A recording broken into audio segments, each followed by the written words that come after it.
Kaya sa mga hindi nakakaalam, dalawa yung ratings natin. Meron tayong user ratings o yung star driver ratings. Meron pa tayong cancellation rating bar. Ayun ngayon, nakikita natin sa apps natin ngayon mga parts. Kaibigan, may problema ka ba? Tara, punta ka dito. Usap tayo. Nandito kami ni tatay, oh. Pero kung pera yung problema mo, huwag ka nang pumunta. Problema din namin ni tatay yan, eh.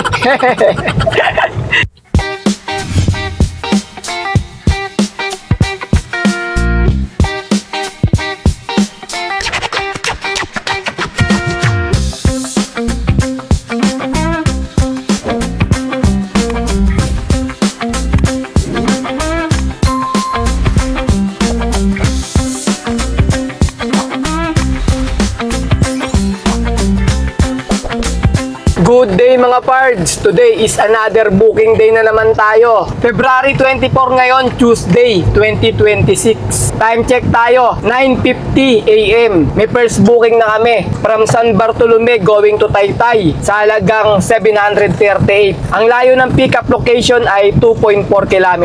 1,000 kg to. Papunta na kami sa may pickup location. Pick up tayo mga pards. First booking. Ayan pala pick up natin. Mga nakakarton-karton. Ayun mga pards, mga karton-karton. Pick up natin. Ayan na mga pards, yung pick up natin. Picture muna tayo.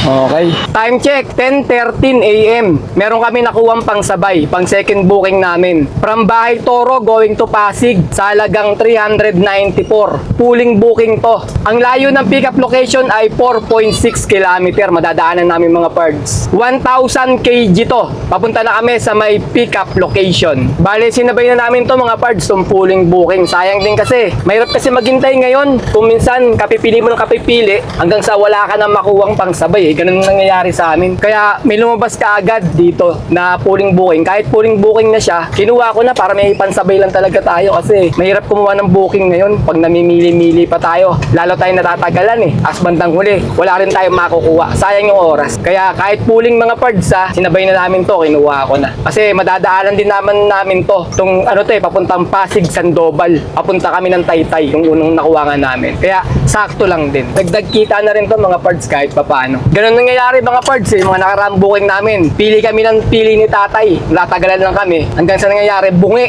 Napipili namin.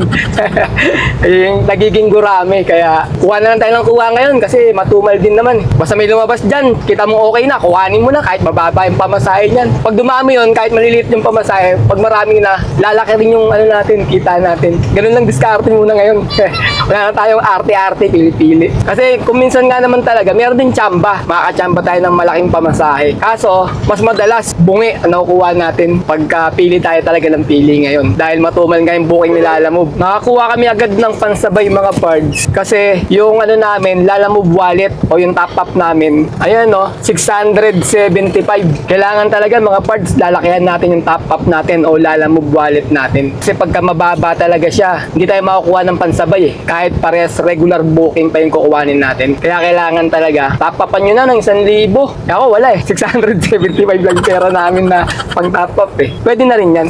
Malay mo mamaya may lumabas dito na Lalamove wallet, di ba? Sabay na rin natin. Kahit na wallet yun, di ba? Pang top up pa rin yun. Pick up tayo mga parts na ang second booking natin. Gulong, pick upin natin. So pick up natin mga parts, isang gulong. Okay, picturean natin. Sabi tayo, pipicturean ko tayo. Isa lang ba? Isa lang. Nakulangan ka pa. Okay, na-pick up na namin yung dalawang booking namin. Papunta na kami ng drop-off location. Ang layo ng drop-off location ay 21 km. Alright, let's go. Kaibigan, may problema ka ba? Tara, punta ka dito. Usap tayo. Nandito kami ni tatay, Pero kung pera yung problema mo, huwag ka nang pumunta.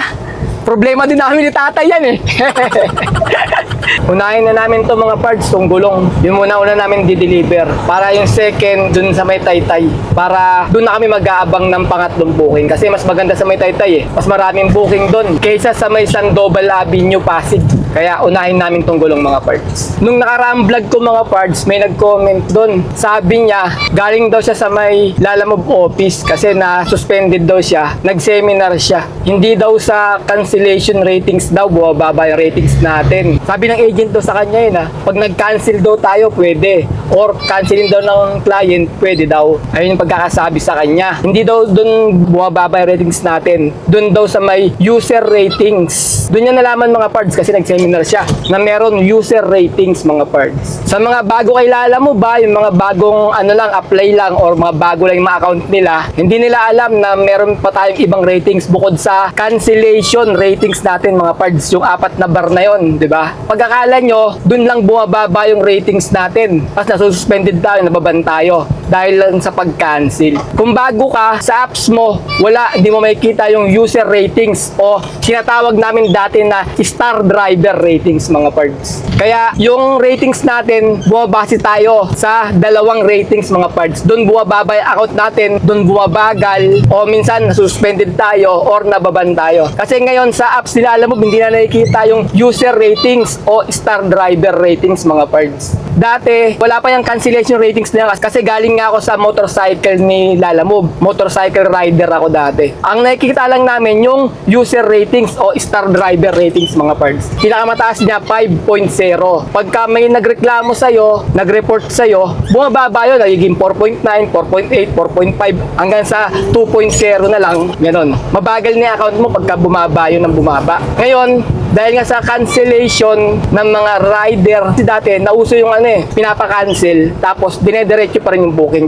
Wala nang commission kay Lalamove yun. Nalaman na ni Lalamove na ganun style ng mga rider dati. Kaya naglagay siya ng cancellation ratings o yung cancellation bar mga parts. Yun, dalawa dati yun, may user ratings, may cancellation ratings na nakikita namin. Hanggang sa tinanggal na ni Lalamove yung user ratings, yung star driver ratings. Hindi na namin nakikita sa apps namin yung bali yung cancellation ratings na lang ang nakikita rin natin. Ayun na ang nakikita nyo ngayon. Hindi nyo na nakikita yung user ratings natin. Pagka gusto nyo makita yung mga parts, yung user ratings o star driver ratings natin, doon mo makikita yon sa apps ng mga client. Kaya kung gusto mo makita ko ilan na yung ratings mo doon, download ka ng Lalamove client apps. Ngayon, nakikita mo yung ratings natin doon. Gawin mo lang, i-type mo lang yung number mo, yung account number mo, cellphone number mo kay Lalamove. Nakikita ko kung ilan na yung ratings ko sa user ratings mga parts. Ganon, pagka gusto nyo makita. Kaya sa mga hindi nakakaalam, yung mga bago kay Lalamove, yung mga bagong account lang,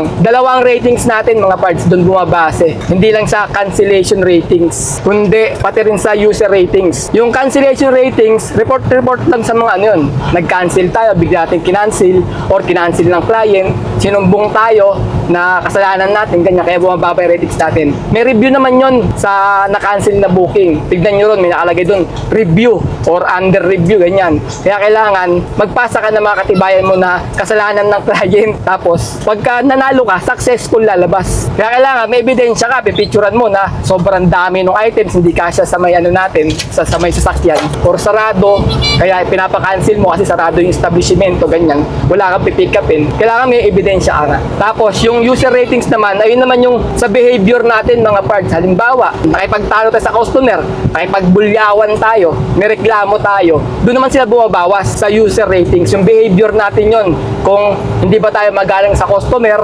bastos ba tayo kausap, ganon, or basta may reklamo sila sa atin, doon sila magre-report. Pag ni-report tayo, ayun ang mababawasan, yung user ratings. Ayun mga parts kaya sa mga hindi nakakaalam, 2 yung ratings natin. Meron tayong user ratings o yung star driver ratings. Meron pa tayong cancellation rating bar. Ayun ngayon, nakikita natin sa apps natin ngayon mga parts. Drop off tayo mga parts. Kung gulong, deliver natin. Time check tayo.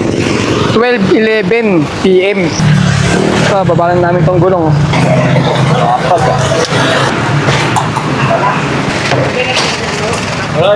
Yan lang binigay sir eh. Okay, picturean natin mga parts. Okay mga part, mula rito sa may drop-off location namin ng gulong, ang layo na lang ng drop-off location namin na isa ay 3.6 km. Alright, let's go! Ayos lang mga parts, so nakuha namin, magkalapit lang. Itong Sandoval na to, dire-diretsuin lang namin yan. Tapos pinakatagos na nun, Sampaguita. Yan sa may C6 road na ata yun, pagkakaalam ko yun, Sampaguita na yun. O bago dumating ng C6 mga parts, yung tulay dun sa may C6, yung patawid ng malaking ilog, dun yung drop-off location namin netong mga karton-karton karton. Ito yung maganda no? Pagka minsan nakakachamba tayo ng mga booking. Lalo na ganitong Martes, matumal. Pagka Lunes, Martes, Miyerkules, medyo matumal yung mga parts Pag ganitong panahon, nakilala mo ba? Pero pagka lumakas na yung booking niya, Monday, Tuesday, Wednesday, magandang biyahe na rin yan. Ngayon lang kasi talagang panahon ng tumal ngayon Pero nung nakaraan taon, hindi ganito katumal Maganda-ganda pa kasi medyo konti pa lang yung mga driver nilalamove. Kaya kahit na matumal siya, marami-rami pa rin. Kaso ngayon, napakadami na namin O napakadami na natin kung papasok pa kayo.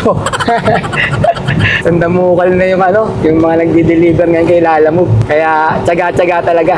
Tsaka diskarte na lang. Swertihan na lang din kung sino kikita sa amin o hindi. Kahapon yung nag-shoutout sa akin, nakasabay ko sa nagkasalinahan. Wala rin nakatatlong booking lang din daw sila Hinalat din sila Pauwi na lang din sila dahil pare-parehas kami wala 3 booking lang nagawa namin. Uwi na rin daw sila. Lagi na kasi mangot. Alit nakita namin lagi Kita Walang kita. Ingiti mo lang kahit walang kita. Itawa mo lang para di ka lang problema. Problema si tatay Mas mataas pa yung kikitain nga ng mga naglilimos Pumalimos na lang kaya tayo. mag-sidecar ka na. Tatay, nag-sidecar dati Kaya sabi niya mag-sidecar na lang Doon sa amin kasi dati may sidecar, may 3 sidecar si tatay. Nung wala pa siyang jeep nun naalala ko tuloy yun Sabi niya sidecar May 3 siyang sidecar. Yung isa binibiyahe niya, yung 2 pinapaboundaryan niya. Tapos si nanay may tindahan, sari-sari store. Yun yung negosyo nila. Bago siya pumasok sa jeep, nagsawa siya sa sidecar kasi sumasakit yung itlog niya kaka-drive ng sidecar. Bumili siya ng jeep, sinubukan niya magnegosyo ng jeep. Ayun, napadami niya ang jeep niya, umabot sa 3 Kaso nagsawa rin siya, kakagawa na sa sakyan niya. Binenta niya na rin kasi nga, ipi-phase out na ipi-phase out na yung jeep Papalitan ng mga makabagong jeep. Kaya mahal, 2.5 million yung mga jeep, suhulugan mo. Ikaw ba naman, di ba? Ganito lang yung mga hanap buhay namin, hindi naman mga magagandang trabaho. Kaya mo bang bayaran yon sa pamamagitan ng pagbiyahe ng jeep na kukunin mo, 2.5 billion? Kaya nag-decide si tatay na sabi niya, dispatcha mo na yun. Kaysa sa walang mangyari, mamaya tanggalin lang tayo ng walang kalaban-laban, parang ganun. Binenta niya yung mga sakyan niya. Pero parang nagsisi si tatay. Nagsisi ka pa tayo nung hindi pala tatanggalin yung mga jeep. Binenta mo yung jeep ko. Wala, nabenta. Asa huli pag-isisi. Magsisi ka man Wala na, huli na. Yung pala mga parts, hanggang ngayon, BBI pa rin yung mga jeep. Nung pandemic niya pa na-ibenta yung mga jeep niya Kasi nga, nababalita nga. Bago mag-pandemic pala yun, nabalita nga kasi na tatanggalin na yung mga jeep. Ang ginawa niya mga parts, inunahan niya na. Binenta niya na yung mga jeep niya. Yung pala, di pala na natuloy. Hanggang ngayon, BBI pa rin yung mga jeep. Ay, tatay. Nagsisisi, pero wala na. Kasi magagawa Nabenta niya na yung 3 jeep niya 12:37 PM mga parts. Nasa may drop-off na tayo. Ma'am, kay Sir J po. Deliver po. Opo, lalamog po. Mga nakakarton-karton, hindi ko alam kung ano yung naman. Atras. Atras natin tayo. Atras natin doon. Drop off na tayo mga parts. Ito mga karton-karton, baba natin.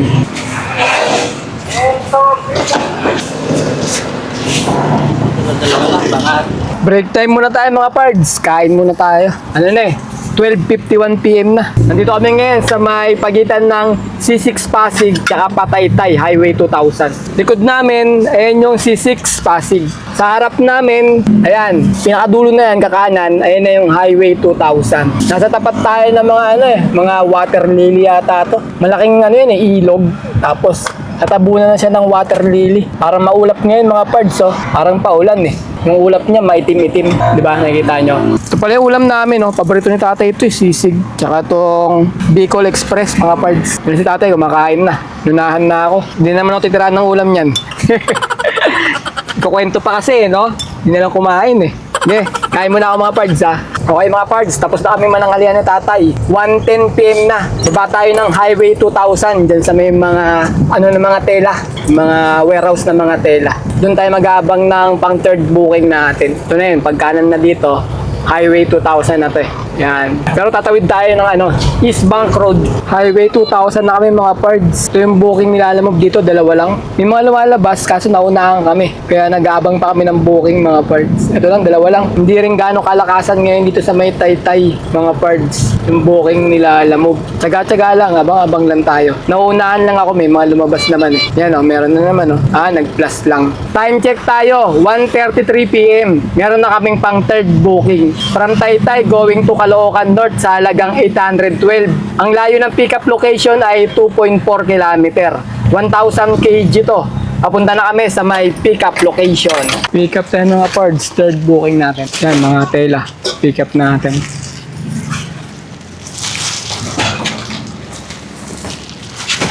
Okay mga parts, yan yung pick-up natin. Picture. Okay, tara tayo, sarado mo. Okay, na-pick up na namin yung pang third booking namin. Papunta na kami ng drop-off location. Ang layo ng drop-off location ay 32 km. Alright, let's go! Bali dito kami dumaan mga parts. Papunta tayo ng Caloocan North. Doon kami dumaan sa may East Bank Road. Tapos tumagos tayo ng Rosario, Pasig. Tapos kakanan tayo dyan sa may C5. Patagos tayo ng Katipunan Avenue. Tapos Katipunan Avenue, paglagpas ng UP, mag-ano naman tayo, Commonwealth. Dire-diretso na yun, papunta ng North Caloocan. Doon lang, paglagpas lang ng ng Kaligayahan, doon yung drop-off location nito. Bali nasa 23 km pa yung drop-off namin mula dito sa may Rosario, Pasig. Wala mga pards hindi tayo nakapag-double booking dito. Gawa ng puno na yung dala-dala namin mga tela. Full pack tayo. Pero maliliit lang siya Hindi naman yung mga malalaking tela na mabibigat. Okay lang, parang sakto lang siya. Yun nga lang, dalawa yung pick up namin. Mula rin sa may pinikapan naming una, sinakay namin doon kalahati. Tapos mayroon pang isa, malapit lang din naman doon. Siguro mga 100 meters lang. Kaso ang problema nga, hindi nila binook. Dapat talaga yon dalawang pick up yun. Magkano na rin ba yung natin ngayon? Dati 50 pesos Pag naglagay ka pa ng isang pick up, kaya dalawang pick up. Sabi ko, dagdagan na lang nila. Kasi masyado tayong lugi sa 800 lang na papuntang Caloocan North Di ba mababa na nga yun. Tapos dalawa pa pala yung pick up. Dapat yun, kasama sa booking yun. May isa pang pick up. Kaya nakiusap ako, sabi ko dagdagan na lang. Kasi parang 100 pesos na ata ngayon yung magdadagdag ka ng panibagong pick-up, ganun, o panibagong drop-off. Anong ba tawag doon? Multiple drop-off, ganun, o multiple pick-up. May dagdag kasi yun, mga parts. Kaya sinabi ko na lang kay sir, okay naman daw. Dadagdag daw siya, sabi niya. Kasi yung pick-up namin, nakamotor siya. Siya rin yung magre-receive dun sa may drop-off location. Wala naman daw problema. Diba? Maganda na rin sinasabi natin kasi pag sa drop-off, baka magulat pagka doon natin sinabi. Kaya kailangan dyan pa lang, sinasabi na natin. At least, bago natin i-deliver, alam nila na nagpapadagdag tayo. 357 mga parts, nasa may drop-off na tayo ng pang tatlong booking natin. Ayun mga parts, binababa na yung tela na sakay natin. Okay ba? Picturean natin mga parts.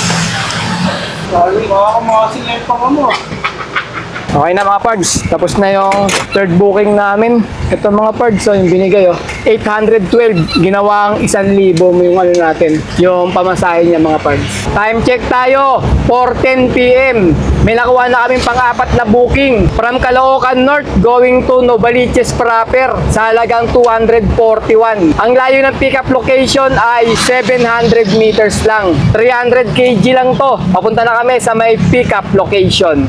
Tela rin pala. Tela. Cameron. Doon na yung bayad sir, no? Sa na. Sige po, salamat. Sige. Pick up natin yung picture natin. Okay, na-pick up na namin yung pang-apat na booking. Papunta na kami ng drop-off location. Ang layo ng drop-off location ay 4.4 km. Alright, let's go! Gurami booking muna tayo mga pards. Malapitan. Pwede na rin to mga pards. Pandagdag kita na rin to Kahit na maliliit lang. Mamaya pag samasamahin natin, lalaki din yan.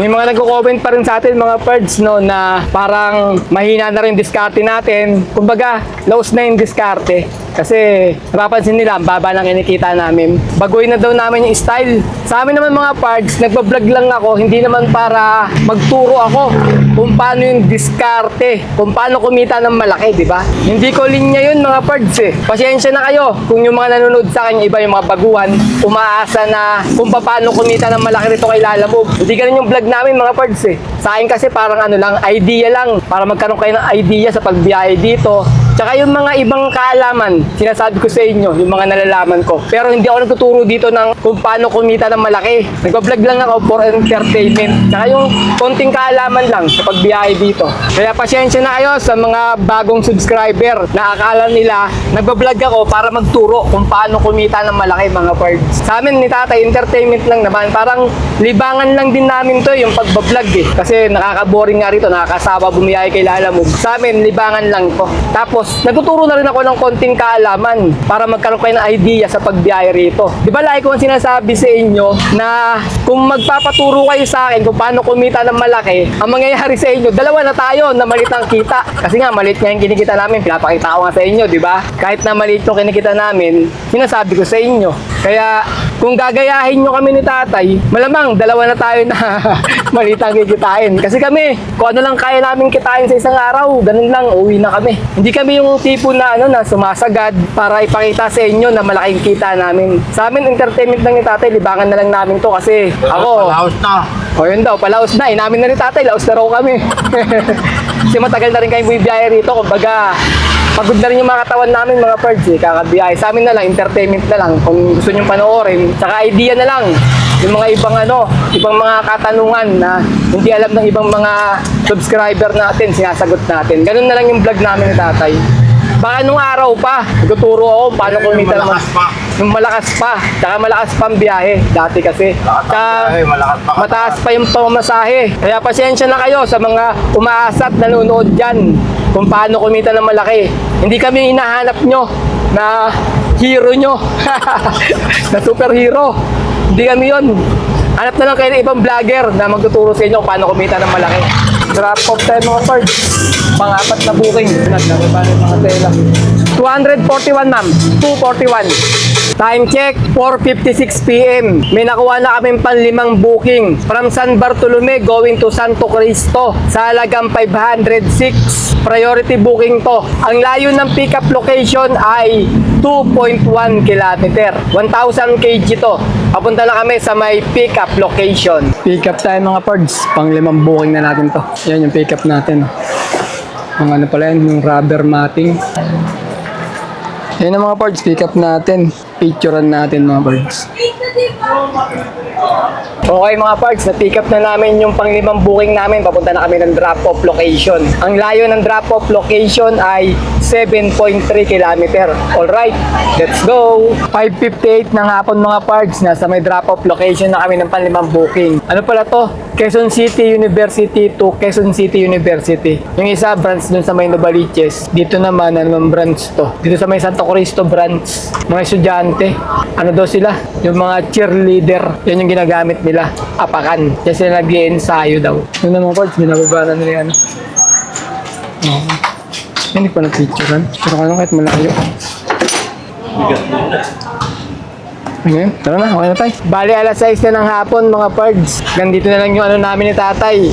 Pagbiyahe namin kay Lalamove, buwi na kami. Nakalimang booking kami sa maghapon. Tingnan natin kung nakamagkano kami ha. Okay mga pards, mag-income reveal na tayo. Bali, nakalimang booking kami sa maghapon. At ang kinita namin ay 2,144. Sa 2,144 mga parts, dagdagan natin ng tip. Kanina may nakuha kami na 180 na tip eh. Pag inad natin dito, sabihin ko na lang naka 2,300 kami. Pagkatapos, bawasan natin ng 600 na diesel at 200 na pangkain. Bali 800 yon. 2,300 minus 800 equals 1,500. Ayun mga pards, naka 1,500 kami na malinis. Labas na rin yung pangkain, pan-diesel, saka yung commission nila Lalamove. Okay na yun mga pards, kita namin at least maaga kami makakauwi ni Tatay. Ano na, 6:30 na. Malapit na kami sa amin eh. Nasa may Carino Highway na kami. Kaya kita-kita na lang ulit tayo bukas mga pards sa panibago kong video na Lalamove Daily Life. Maraming salamat!